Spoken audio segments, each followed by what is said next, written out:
जय हिंद दोस्तों, मैं अतीक अली आप लोगों का अपने YouTube चैनल CWA के बायो के तीसरे लेक्चर में स्वागत करते हैं। तो जैसा आप जानते हैं, हम जो है कक्षा 12 की बायोलॉजी पढ़ रहे हैं। उसमें हमने 2 लेक्चर पढ़े थे। पहला चैप्टर था हमारा पुष्पी पादपों में लैंगिक जनन, जिसमें हमने 2 लेक्चर पढ़ रखे हैं। आज जो है हमारा तीसरा लेक्चर है। आज जो है हम तीसरे लेक्चर में पढ़ेंगे। देखिए, कल जो है हमने बात की थी, उसकी संरचना पढ़ी थी और हमने बताया था कि आपके चैप्टर में जो है 2 घटनाओं के बारे में पढ़ना है। तो क्या करते हैं, एक बार फिर से हम थोड़ा जल्दी में रिपीट कर दे रहे हैं कि कौन 2 घटनाओं के बारे में क्या करना है, हमको इस चैप्टर में पढ़ना है। ठीक है ना। देखिए, जो चैप्टर है इसमें हमको 2 घटनाओं के बारे में पढ़ना है। एक पढ़ना हमको है निषेचन पूर्व घटनाएं, एक हमको पढ़ना है निषेचन पूर्व घटनाएं और दूसरा हमको पढ़ना है निषेचन पश्च घटनाएं। देखिए, 5 मिनट जो है आपका समय लेंगे। 5-6 मिनट का जो है हम पिछले वीडियो का पढ़ाएंगे ताकि आप लोगों को क्लियर हो सके। अगर आपने पढ़ा है फिर भी एक बार देखें, दोबारा रिपीट हो जाएगा, है ना। इससे क्या होगा, दूसरा क्या है निषेचन पश्च घटनाएं। इस चैप्टर में हमको जो है 2 ही घटनाओं के बारे में पढ़ना है। एक हमको पढ़ना है निषेचन पूर्व घटनाओं के बारे में, एक हमको पढ़ना है निषेचन पश्च घटनाओं के बारे में। बताइए, क्लियर है। यानी कि निषेचन के पहले कौन कौन सी घटनाएं होती हैं वो पढ़ना है, और निषेचन के बाद जब निषेचन हो जाता है, फर्टिलाइजेशन हो जाता है, तब कौन कौन से जो है आपके घटनाएं होती हैं वो पढ़ना है। बस यही 2 क्या करने, 2 जो है आपके चैप्टर में घटनाएं हैं। तो पहली हमारी घटना रहेगी निषेचन पूर्व घटना। क्या रहेगी, निषेचन पूर्व घटनाएं पढ़ेंगे। सबसे पहले हम निषेचन पूर्व घटनाएं। देखिए, निषेचन पूर्व घटनाओं में हमको बनाना है नर युग्मक और मादा युग्मक। नर युग्मक बनाना है और मादा युग्मक बनाना है हमको निषेचन पूर्व घटनाओं में। निषेचन पूर्व घटनाओं में हमको नर युग्मक बनाना है और मादा युग्मक बनाना है। बताइए, क्लियर है कि नहीं। ठीक है ना। पहले हम बनाएंगे नर युग्मक। देखिए, कल इस पर हमने बात कर ली है, आज उसी को फिर से एक बार क्या करें, हम रिपीट करें आपको समझाने के लिए। इसमें क्या करेंगे, सबसे पहले नर युग्मक बनाएंगे। क्या बनाएंगे, नर युग्मक बनाएंगे। देखिए, नर युग्मक को बनाने के लिए हमारे पास नर जननांग क्या है, हमारे पास नर जननांग मौजूद है पुंकेसर। अगर हमको नर युग्मक बनाना है तो नर जननांग लेना होगा। पुष्प का नर जननांग क्या होता है, पुंकेसर लेना होगा। इससे क्या करें, नर युग्मक बनाएंगे। समझेंगे। सबसे पहले पुंकेसर, और पुंकेसर के अंदर क्या होता है, पराग कोश। देखिए, डायरेक्ट नहीं बनेगा नर युग्मक। पुंकेसर से पराग कोश के बारे में पढ़ेंगे। और इस पराग कोश के अंदर होती है, इस पराग कोश के अंदर क्या होती है, लघु बीजाणुधानी होती है। क्या होती है, लघु बीजाणुधानी होती है। क्या होती है, लघु बीजाणुधानी होती है। क्या होती है, लघु बीजाणुधानी होती। समझेंगे। पुंकेसर से पराग कोश से लघु बीजाणुधानी, और इस लघु बीजाणु के अंदर, लघु बीजाणुधानी के अंदर एक प्रोसेस होता है। उस प्रोसेस को हम कहते हैं लघु बीजाणु जनन। लघु बीजाणु जनन ये एक प्रक्रिया है। समझेंगे हम। पहले शॉर्ट में, संक्षिप्त में आपको बता रहे हैं कि कैसे बनेगा नर युग्मक, फिर इसके बारे में डिटेल से हमको पढ़ना है।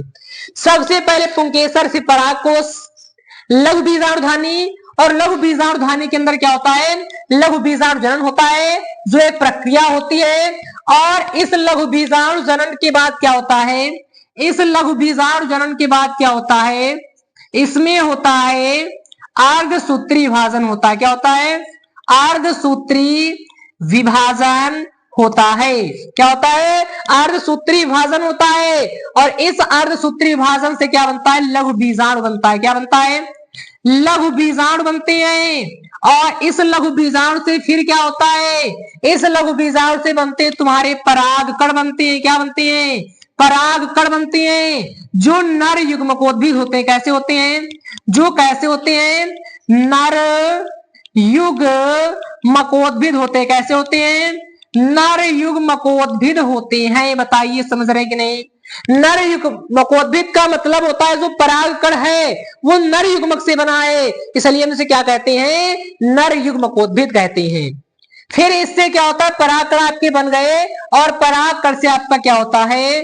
आपका बन जाता है नर युग्मक। क्या बनता है? नर युग्मक बनता है। क्या बनता भैया है? नर युग्मक बनता है। क्या बनेगा? नर युग्मक बनेगा। बताइए बात क्लियर है कि नहीं? क्या बताया हमने? सबसे पहले नर युग्मक बनाना है, उसके पुंकेसर चाहिए। पुंकेसर क्योंकि पुष्प का नरजननांग होता है। इससे परागकोश, परागकोश से लघु बीजाणुधानी, इसमें प्रोसेस होगा, प्रक्रिया होगी लघु बीजाणु जनन। उसके बाद आठसूत्री विभाजन होगा, लघु बीजाणु बनेगा, परागकण बनेगा जो नर युग्मकोद्भिद होगा। फिर क्या बनेगा? नर युग्मक। तो इतने प्रोसेस के बाद क्या होता है? नर युग्मक बनता है। क्या बनता है? नर युग्मक बनता है। अब इनके बारे में को डिटेल से पढ़ना, आपको साथ में बता दिया है कैसे क्या नर युग्मक बनेगा। बताइए इतनी बात जो है वो क्लियर है कि नहीं है? बताइए इतनी जो बात है वो क्लियर है कि नहीं? क्लियर है ना? चलिए फिर उसके आगे देखें। चलिए उसके आगे देखते हैं। अब जो है हमको बनाना है मादा युग्मक। हमने बताया हमको नर युग्मक और मादा युग्मक बनाना है। अब हमको बनाना है मादा युग्मक। क्या बनाना है? हमको बनाना है मादा युग्मक। क्या बनाना है? मादा युग्मक बनाना है। और मादा युग्मक बनाने के लिए क्या करना होगा? हमको जो है मादा जननांग लेना होगा। और मादा जननांग क्या होता है? स्त्री केसर होता है। कैसे? कौन होता है? स्त्री केसर। मादा जननांग कौन होता है? स्त्री केसर होता है। स्त्री केसर में क्या होता है? अंडाशय होता है। क्या होता है? अंडाशय होता है। बताइए बात क्लियर हो रही कि नहीं? बात क्लियर हो रही है कि नहीं? स्त्री केसर से अंडाशय, अंडाशय से होता है बीजांड। क्या होता है? अंडाशय में होते हैं बीजांड। क्या होते हैं? अंडाशय में उपस्थित होते हैं बीजांड उपस्थित होते हैं। और बीजांड से क्या होता है? देखो गुरु बीजाणुधानी। क्या होता है? गुरु बीजाणुधानी। समझेंगे ध्यान से, गुरु बीजाणुधानी। और गुरु बीजाणुधानी जैसे देखा था इसमें था लघु बीजाणुधानी, इसमें क्या है? गुरु बीजाणुधानी। और इस गुरु बीजाणुधानी के बाद इसमें एक प्रोसेस होता है गुरु बीजाणु जनन। क्या होता है? गुरु बीजाणु जनन होता है। क्या होता है? गुरु बीजाणु जनन होता है। जैसे इसमें एक प्रोसेस हुआ था लघु बीजाणु जनन, इसमें एक प्रोसेस होगा गुरु बीजाणु जनन। इसमें भी क्या कराया जाएगा? इसमें भी तुम्हारा जो है अर्धसूत्री विभाजन कराया जाएगा। क्या कराया जाएगा? अर्धसूत्री जो है विभाजन कराया जाएगा। जरा चाक ले लेते हैं ना। क्या कराया जाएगा? अर्धसूत्री विभाजन कराया जाएगा। और इस अर्धसूत्री विभाजन से क्या होगा? इस अर्धसूत्री विभाजन से इसमें क्या बना था? देखो ये बना था लघु बीजाणु, इसमें बनेगा गुरु बीजाणु। क्या बनेगा? गुरु बीजाणु बनेगा। क्या बनेगा? गुरु बीजाणु बनेगा। बताइए जो है बात क्लियर हो रही है कि नहीं हो रही है? बात क्लियर हो रही ना? इससे फिर क्या होगा? आगे चल करके भ्रूण, कौन? भ्रूण कोष बनेगा। क्या बनेगा? भ्रूण कोष बनेगा। और ये भ्रूण कोष कैसा होता है? मादा युग्मकोद्भिद। कैसा होता है? मादा युग्मकोद्भिद होता है। जैसे ये हमने बताया था ये होता है नर ये देखो ये क्या है? नर युग्मकोद्भिद है, ये मादा युग्मकोद्भिद है। इसका मतलब है कि जो तुम्हारा भ्रूण कोष है ये बना है मादा जननांग से। मादा जननांग से बना इसलिए मादा युग्मकोद्भिद, और ये बना था नर जननांग से, तो क्या था? ये नर युग्मकोद्भिद था। इससे आगे चल के क्या बनेगा? इससे आगे चल के बनेंगे अंड। क्या बनेंगे? अंड बनेंगे। और इस अंड से आगे चल करके क्या बनेगा? इससे आगे चल के बनेगा मादा युग्मक। क्या बनेगा? मादा युग्मक। और हमको यही तो बनाना था, हमको नर युग्मक निषेचन पूर्व घटनाओं में नर युग्मक और मादा युग्मक बनाना था। इस तरीके से बनता है नर युग्मक और इस तरीके से बनता है मादा युग्मक। क्या बनता है? इस तरीके से बनता है मादा युग्मक। सबसे पहले स्त्री केसर, क्योंकि ये स्त्री क्या होता है, ये पुष्प का जो है मादा जरणांग होता है और मादा जरणांग से क्या बनेगा? मादा युग्मक बनेगा। इससे अंडाशय, बीजांड, गुरु बीजाणु धानी, गुरु बीजाणु जनन, आसूत्री विभाजन, फिर गुरु बीजाणु, फिर इसमें भ्रूण कोष बनेगा जो मादा युग्मकोद्भिद होगा, फिर क्या बनेगा? अंड बनेंगे, इससे क्या होगा? मादा युग्मक बनेगा। बस यही क्या करना है हमको, निषेचन पूर्व घटनाओं में इतना ही पढ़ना है। इतना ही आधा चैप्टर समाप्त, इतने में आधा चैप्टर समाप्त। अब इनके बारे में क्या करें? डिटेल से पढ़ेंगे। बताइए, मजा आ रहा है ना? हमने क्या किया? आधा चैप्टर तुमको बता दिया कि इस क्रम से हमको चलना है, तुम्हारा आधा चैप्टर फिनिश हो जाएगा।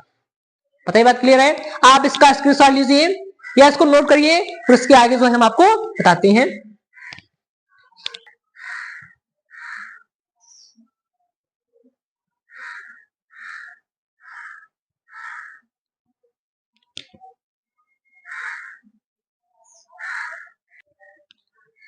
ठीक है, नोट कर लिया कि नहीं? अब देखिए, हम बनाने जा रहे हैं नर युग्मक बनाएंगे। तो नर युग्मक में सबसे पहले हमको क्या पढ़ना है? पुंकेसर के बारे में। देखो, नर युग्मक यहां रखा है, इससे पहले इतनी सभी हमको चीजें पढ़नी, उसके बाद नर युग्मक बनेगा। तो हम सबसे पहले पुंकेसर के बारे में पढ़ेंगे। किसके बारे में? पुंकेसर के बारे में पढ़ेंगे, ध्यान से समझेंगे। पुंकेसर के बारे में हम पढ़ेंगे, पुंकेसर के बारे में। किसके बारे में पढ़ेंगे हम? पुंकेसर के बारे में पढ़ेंगे।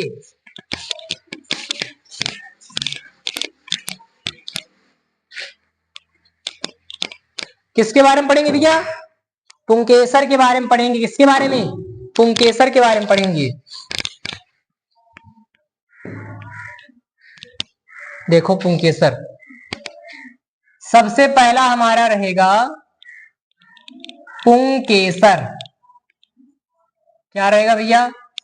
पुंकेसर रहेगा।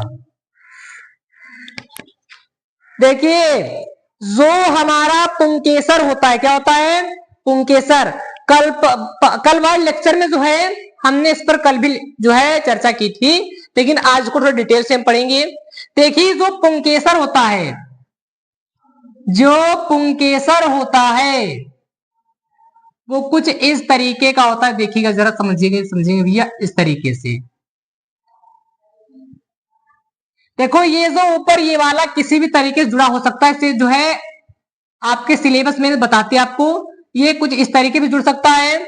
ये जो आपका ऊपर वाला हिस्सा है ये ऐसे भी जुड़ सकता है, मतलब किसी भी तरीके से जुड़ सकता है। ये आपके जो है ग्रेजुएशन में है, इंटर के सिलेबस में, कक्षा 12 के सिलेबस में नहीं है। हमारे सिलेबस में जो है केवल ये वाला जो है ये वाला पढ़ना है, ठीक है ना?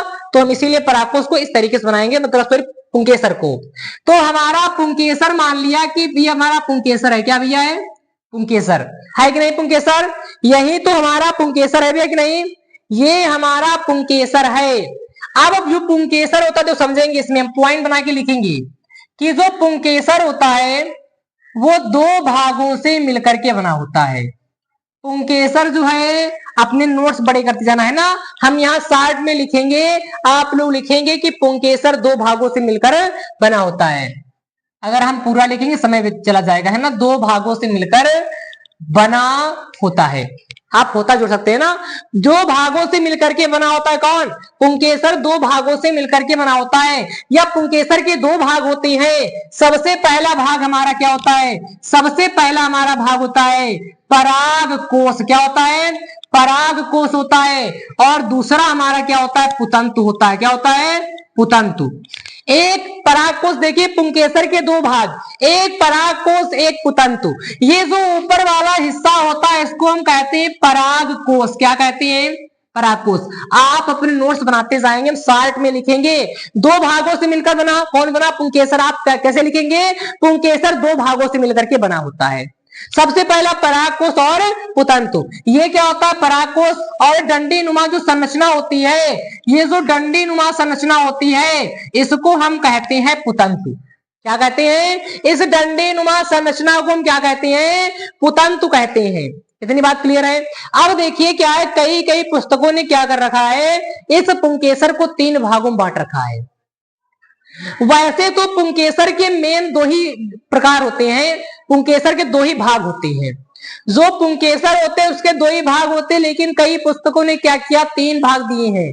वो ये किया है, यहां समझेंगे ध्यान से, इधर सभी की नजरें जो है स्क्रीन पे होनी चाहिए। ये जो यहाँ पे देखिए, ये जो पराग कोश है और ये जो पुतंतु है, अब ये पराग कोश पुतंतु से किसी हिस्से से, यहां मान ली यहां से जुड़ा है, यहाँ पे तो जिस बिंदु से जुड़ा होता है, पराग कोश और पुतंतु आपस में जिस बिंदु से जुड़े होते हैं, उस बिंदु को हम कहते हैं योजी। योजी कहते हैं, क्या कहते हैं, योजी कहते हैं। पराग कोश और पुतंतु जो है जिस बिंदु से जुड़े होते हैं उसे क्या कहते हैं, योजी कहते हैं। लेकिन आपको लिखना 2 ही है कि 2 भागों से मिलकर बना होता है पराग कोश और पुतंतु। और बात क्या लिखेंगे इस पुंकेसर के बारे में, हम इस पुंकेसर के बारे में ये बात लिख सकते हैं कि जो तुम्हारा पुंकेसर होता है, पुतंतु ले लो है ना, जो पुतंतु होता है, जो तुम्हारा पुतंतु होता है, पुतंतु, इसका पुतंतु का जो समीपस्थ सिरा होता है, कैसा होता है, पुतंतु का जो समीपस्थ, ये पुतंतु है ना, ये पुतंतु है, पुतंतु का समीपस्थ जो सिरा है, जो समीपस्थ सिरा है वो पुष्पासन से जुड़ा होता है। कैसे, पुष्पासन से जुड़ा होता है, पुष्पासन से जुड़ा होता है। हमने बताया था कि पुष्पासन क्या होता है, कल के लेक्चर में जब पुष्प की संरचना पड़ी थी कि जिस पर क्या होता है, पुष्प टीका होता है, उसे क्या कहते हैं, पुष्पासन की। मान लिया हमारा क्या है, ये इस तरीके से, इसमें क्या है, पुष्पासन है, क्या है, पुष्पासन है, और इसी पर क्या है, फूल टिका हुआ है। तो ये ये तुम्हारा पुतंत हो गया, ये पुष्पासन हो गया। तो पुतंतु का समीपस्थ सिरा ये हुआ ना, दूरस्थ सिरा ये, समीपस्थ सिरा ये जो पास वाला, समीपस्थ का मतलब क्या होता है, पास वाला। ये जो पास वाला सिरा है ये पुष्प के पुष्पासन से जुड़ा होता है, क्या जुड़ा होता है, पुष्पासन से जुड़ा होता है। आप लोगों को दिखाना नहीं है, चित्र में है ना, समझाया आपको है कि जो आपका पुतंतु है वो क्या होता है, पुष्प के पुष्पासन से जुड़ा होता है। कौन सा सिरा, समीपस्थ सिरा। और जो इसका दूरस्थ सिरा होता है, और क्या लिखेंगे, पुतंतु का दूरस्थ सिरा, जो दूर वाला सिरा है ना, समझ रहे हैं, पास वाला जो सिरा वो पुष्पासन से जुड़ा, और जो दूरस्थ सिरा, जो दूर वाला सिरा है, दूरस्थ जो सिरा है वो तुम्हारा जुड़ा होता है पराग कोश से। काहे से, पराग कोश से जुड़ा होता है। ये पुतंतु रहा, ये इसका दूरस्थ सिरा रहा, ये रहा पराग कोश। तो पुतंतु का जो दूरस्थ सिरा है वो पराग कोश से जुड़ा होता है। ये लिखना हमको पुंकेसर में है। और अगर एक पॉइंट और लिखना चाहते हैं तो आप ये लिख लीजिए कि पुतंतु, जो पुतंतु होता है ये क्या करता है, पराग कोश से, काहे से, पराग कोश से, पराग कोश से योजी द्वारा, किसके द्वारा, योजी द्वारा जुड़ा होता है, योजी द्वारा जुड़ा होता है। क्या बताया कि जो पुतंतु है ये पराग कोश से योगी, योजी, योगी नहीं है ना, योगी नहीं भी है ना, योजी है ना, योगी निकल रहा है ना भैया। तो यहां से क्या है, योजी है, योजी द्वारा जुड़ा होता है। तो अगर तुमसे पेपर में पूछता है कि पुंकेसर के बारे में बताओ तो तुमको क्या करना है, ये चित्र बना के दिखाना है। इतना छोटा सा चित्र, सरल चित्र है, ये चित्र बनाना है और इसके बारे में इतनी बातें आपको लिखनी है। तो पहले आप इसको नोट कर लीजिए, फिर जो है हम आगे बढ़ाते हैं, ठीक है ना भैया, नोट कर लिया। अब ये तो हमने पढ़ लिया पुंकेसर के बारे में। अब पुंकेसर के आगे हमको पढ़ना है पराग कोश के बारे में। देखिए जो हमने क्रम लिखाया था उसी क्रम से चलेंगे। अब हमको पढ़ना है इस पराग कोश के बारे में डिटेल से थोड़ा। पराग कोश के बारे में क्या करेंगे, हम पढ़ेंगे, हमारा दूसरा जो है वो रहेगा टॉपिक पराग कोश।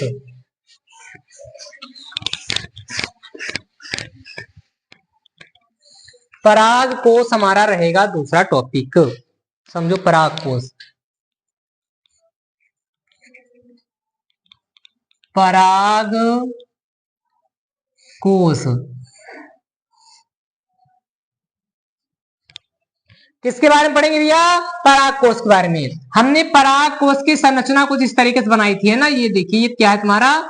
एक पराग कोष है। क्या है ये? पराग कोष। देखिए, इस पराग कोष को जो हम सूक्ष्मदर्शी से देखते हैं, इसे किससे भैया? सूक्ष्मदर्शी से देखते हैं। तो सूक्ष्मदर्शी से देखने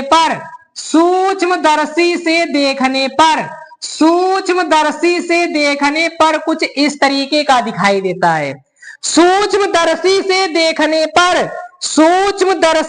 देखने पर जो हमारा क्या भैया, जो हमारा पराग कोष होता है वो कुछ इस तरीके से दिखाई देता है। ये इस तरीके से जब हम क्या करते हैं, सूक्ष्मदर्शी से इस पराग कोष को देखते हैं तो कुछ इस तरीके का दिखाई पड़ता है।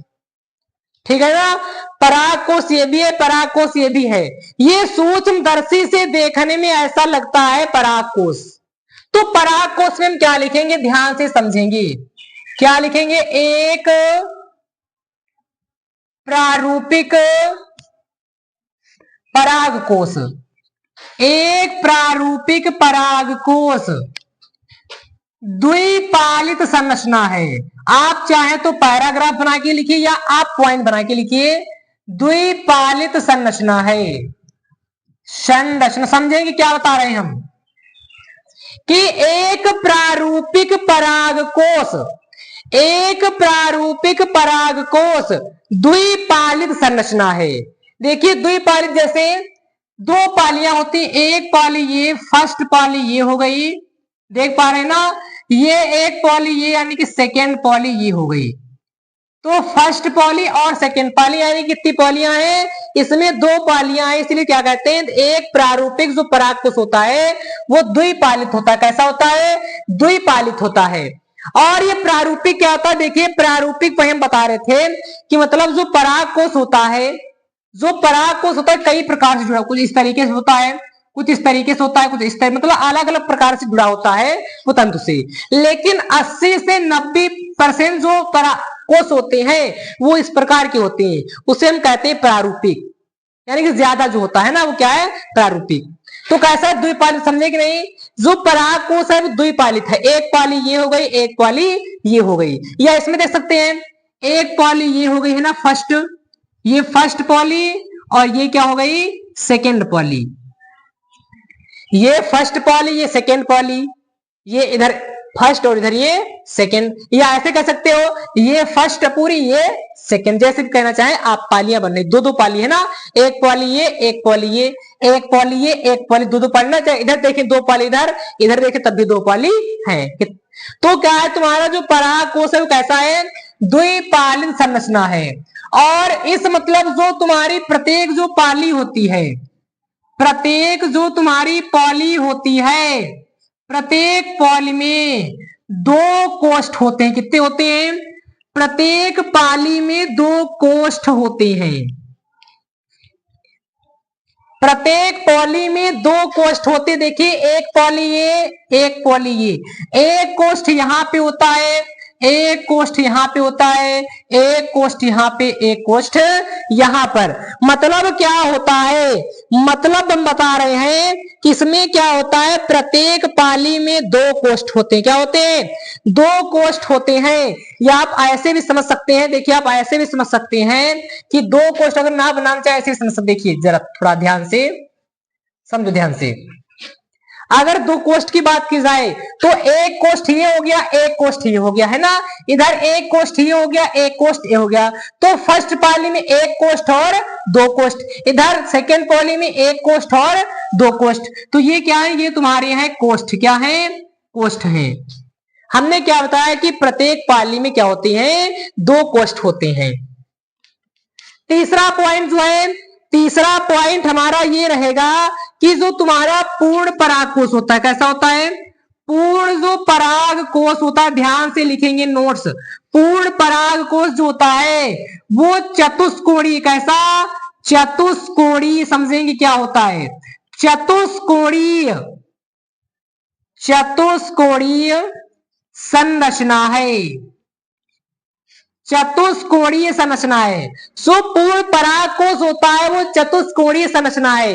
एक कोण ये, एक कोण ये, एक कोण ये, एक कोण ये, या ऐसे कर देखो, एक कोण यहां बनेगा है ना, देखा जाए एक कोण यहां भी बनेगा, एक कोण यहां भी बनेगा, एक कोण यहां, मैं तो पढ़ते हैं ना, एक कोण यहां पे, एक कोण यहां पे, एक यहां पे, एक यहां पे, तो कैसा है चतुष्कोणीय, यानी कि 4 कोण वाला है ना। तो पूर्ण पराग कोश कैसे, चतुष्कोणीय संरचना है। कैसी है, चतुष्कोणीय संरचना है। चौथा पॉइंट अगर हम लिखना चाहें कि प्रत्येक कोष्ठ में क्या होता है, प्रत्येक कोष्ठ में या चारों कोनों पर, किसके, पराग कोश के, पराग कोश के चारों कोनों पर एक एक लघु बीजाणुधानी होते हैं। इससे आगे क्या है, पराग कोश के आगे हमको लघु बीजाणुधानी पढ़ना, हमने बताया था। तो चारों कोनों पर एक एक क्या होती है, लघु बीजाणुधानी होती है, लघु बीजाणुधानी होती है। आप लिख लेंगे पूरा, एक यहां पे एक कोना, ये एक जो आपकी लघु बीजाणुधानी, एक ये, एक ये, एक ये, क्या है, 4 क्या होती हैं, लघु बीजाणुधानी होती हैं। इस तरीके से तुम्हारे पूर्ण जो पराग कोश है उसमें कितनी लघु बीजाणुधानियां होंगी, 4 लघु बीजाणुधानियां होती हैं। बताइए इतनी बात क्लियर है कि नहीं, इतनी बात क्लियर है कि नहीं। ये लिखना है हमको पराग कोश के बारे में, किसके बारे में, पराग कोश के बारे में लिखना है। तो बताइए, हमने पुंकेसर बताया, समझिए आप कि नहीं, आप पराग कोश बताया, समझ गए कि नहीं। अब तीसरी हमारी बात रहेगी लघु बीजाणुधानी, जो कल के लेक्चर में पढ़ेंगे। कल के लेक्चर में हम पढ़ेंगे लघु बीजाणुधानी के बारे में, है ना। आप लोग क्या कीजिए, इसका अच्छे से जो है स्टडी कीजिए, अच्छे से अध्ययन कीजिए, इसका एक एक चीज क्लियर होनी चाहिए, तभी आगे जो आपको समझ में आएगा, है ना। अगर कोई डाउट रहता है तो आप कमेंट भी कर सकते हैं, आपको जो हम जवाब देने का प्रयास करेंगे। तो आज जो है हम अपने लेक्चर को यही समाप्त करते हैं, फिर मिलेंगे अगले लेक्चर में लघु बीजाणुधानी के साथ। तब तक के लिए धन्यवाद।